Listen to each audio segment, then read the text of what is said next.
Good morning! My name is Derry, and today I wanted to talk about rocks. Well, less about rocks and more about my art studies. Because today I'm doing an art study on rocks. Woo! Crazy fun! Now, whenever you're approaching a subject you're not as comfortable with and you're not as experienced in, it's best to grab references. But even a reference alone sometimes isn't enough. You see, I've been a self-trained artist since 2012.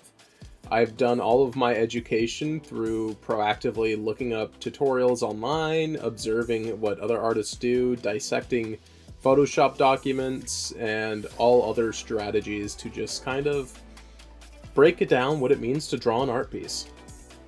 Now, I'm just going to point out that rocks are hard. No duh. But luckily, they aren't the most difficult to draw, at least they aren't the Herculean task they once were for me. Nowadays, a rock is a part of my internal asset, my internal library.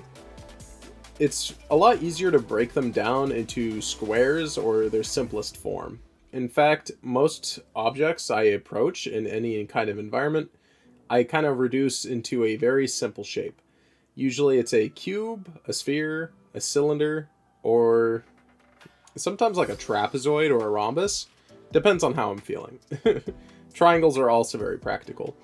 But simplifying a lot of these forms into their basic shapes allows you a greater opportunity to figure out how to place them within a composition as well as to mold them into be a more distinguishable object.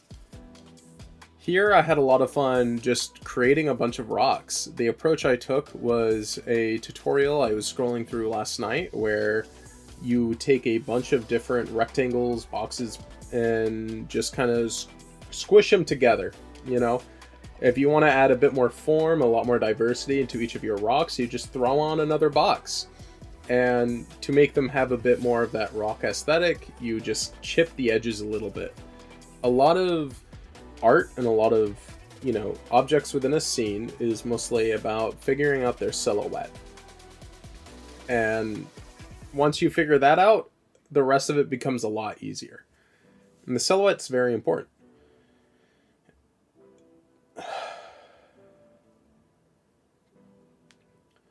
Yes, I am very much a self-taught artist. I would say I've spent a huge portion of my time growing up looking at videos from great creatives like Cynic's Design, in later years, Ross Draws, and I have all these artists I look up to. I remember loving the Percy Jackson fan art by Variah at a young age, and then looking through all of her free tutorials online, the custom brushes she would use on Clip Studio Paint, on Paint Tool Sai is what she used, to just add all these nice kind of textures and shadows to all of her pieces, and it always blew me away. Later on, I moved on to these monolithic artists such as Kawanosi, and I would spend some money on Gumroad to buy his very informative instructional PDFs that explain his entire process start to finish, as well as a free a free Photoshop document to look out afterwards, where you can see all the layers in action. I cannot explain just how overjoyed and ecstatic I was to see, oh my gosh.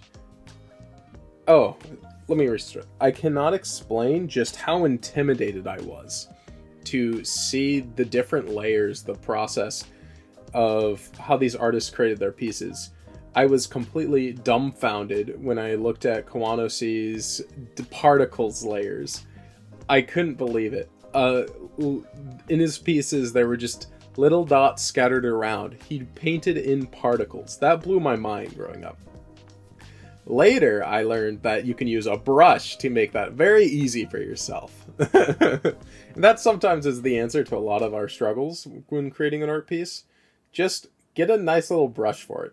Makes life real nice. But that's been a lot of my education. Very much self-imposed, seeking out tutorials and learning from observing my capabilities compared to where I want to be. And it's very important you get a very diverse palette when you are teaching yourself how to draw. You don't have anyone to guide you but yourself. So all you can do is use the resources available to you and trust me, there is plenty of resources. And as a result, you shouldn't be limited to a single avenue. There's all kinds of valuable insights to learning how to paint, and everybody has a little bit of a different way. Everyone hones their own process to make the piece go from a blank canvas to this wonderful masterpiece. And as a result, people work at different tempos, different speeds, they have more stylization, more detail, and figuring out where you fit in that spectrum is entirely what your journey is about. Now, I am far from my endpoint in my journey. I struggle with a lot of things, and I'm very lazy to kind of correct these and learn how to improve myself.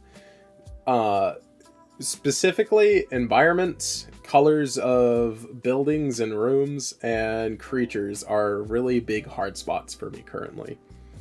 If you ask me to draw a horse, I can draw you a horse. But if you ask me to draw a lizard, I get frightened. Or like a tiger, or oh my gosh, there's so many creatures that are just so difficult to draw. And a lot of learning how to draw them requires a lot of understanding of their anatomy, how they move and interact.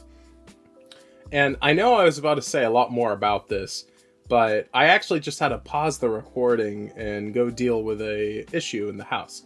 So I think I've lost my train of thought, but I'm pretty satisfied with what I've talked about today. And I think that's where I'm going to end it. Furthermore, I would just like to know, what kind of subjects do you find difficult to pursue within your specific hobby? For me, it's obviously, coloring rooms, environments, and creatures within art, but everyone has their own little difficulties within their own niche, and I find it very interesting to learn about. All right, that'll be all for me though today. Take care.